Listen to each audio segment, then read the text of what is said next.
মিন কব্বির কাবিরিনা। রাসূল বলেছে ছোটকে স্নেহ করো আর মুরব্বিকে সম্মান করো। জোরে বলেন সুবহানাল্লাহ। কিন্তু বাবা বর্তমান সমাজে মুরব্বিদের সম্মান আছে? আছে না। বর্তমান যুগের ছেলেরা মুরব্বির সামনে ফিল্টার লাগায়, সাম সেকেন্ডার লাগায়, মুরব্বির সামনে খৈনি ডলে খায়। জোরে কোন ঠিক না ঠিক? কেন? ওই ছেলেটার এলেমের অভাব।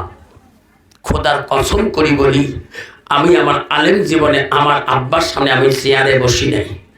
খোদার কসম করি বলি, আমি আমার আব্বারে কোনদিন তুলে বসি নাই। আমি বলছি আল্লাহ, আমার আব্বা কত দামি মানুষ, আমার উস্তাদ যদি দামি হয় আমার আব্বা তার থেকে কত দামি। আমি আব্বার সামনে চেহারা বসবো, আব্বা কত কষ্ট পাবে। সেই জন্য মনে রাখেন শোনার চারা, হযরত উমর আস্তে করে বেরিয়ে আসলেন। আসে দেখি বৃদ্ধ মহিলাটা বসিয়েছে। মা কেন আছো মা, বলো না কি হয়েছে? বৃদ্ধ মহিলা বলছে, বাবা তুমি কি রাষ্ট্রপতি?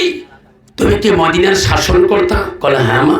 তোমাদের দোয়া আশীর্বাদে দশে আমাকে মানে। যেরকম সুবহানাল্লাহ। কইছে বাবা তুমি কি ন্যায় বিচার করতে জানো? কইছে মা আপনার কোনো অসুবিধা আছে? গ্রামের পাড়ার কোনো ছেলে আপনাকে অন্যায় করেছে? না না ওটা না। এই রাষ্ট্রপতি খলিফার মুমিনিন, আমি একটা দিন ভিখারি মানুষ, আমার অভাব সংসারে মানুষের বাড়ি ভিক্ষা মাঙ্গি খায়। আমি দিন ভিক্ষা করি, দিন খাই।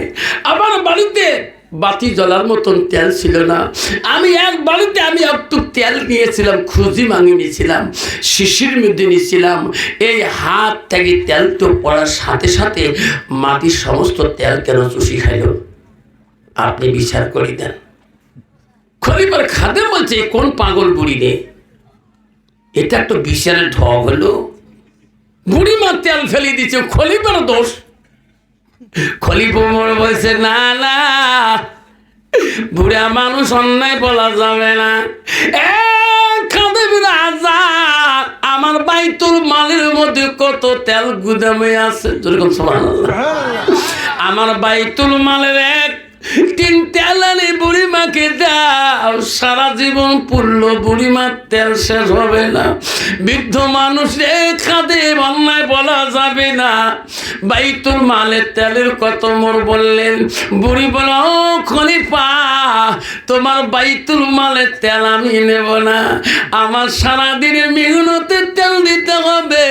আপনি কেমন বিচারক? আপনি বিচার করতে জানেন না, খলিফা হয়েছেন কেমন করি?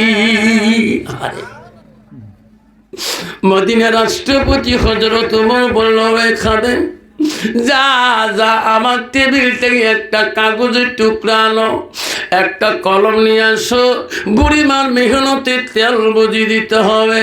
পত্র লিখলেন, বুড়িমা হাতে দিয়ে বলেন, বুড়িমা তোমার সারাদিনের মেহনতের তেল যে জায়গায় পড়েছে চিন আছে কি?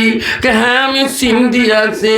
ও বুড়িমা এই পত্রটা নিয়ে যান গো, এই পত্রটা ওই জায়গায় দিয়ে বলবেন, মাটি রে মদিনা রাষ্ট্রপতি দিয়েছে, দেওয়ার সাথে সাথে তোমার সারাদিনের মেহনত তেল বাড়ি আসবে, বাইরে আসার সাথে তেল নিয়ে বাড়ি যাবে। মদিনার রাষ্ট্রপতি চিঠি দিলেন। বুড়ি মনে মনে বলে, হায় একটা চিঠি তো কোনো কথা বলে না, হাতের মুঠে থাকবে, কি হবে গো? যাই তেল যদি বুঝি না পাই গো, আবার তো পাড়া রাষ্ট্রপতির কাছে আসবো। বুড়িমা চিঠি নিয়ে যায়।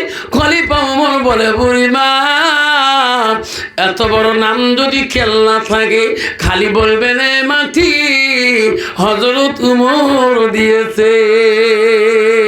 বুড়িমা পত্র নিয়ে যায়। ওই যে মেহনতের তেল যে জমিনে পড়েছে গো, ওই পত্রটা ওই জায়গায় ফেলে দেওয়ার সাথে বলছে, মাটি রে ওমর দিয়েছে। বলা যদি যদি মাটি এত শব্দ হয়েছিল, মাটি ফাটিয়ে তেলের নহর খন বাড়ি গেছে। সুবহানাল্লাহ। বুড়িমা কিসের তেল নেয়? সোজাই দৌড়াচ্ছে, এত তেল কি করি তেল? আল্লাহ।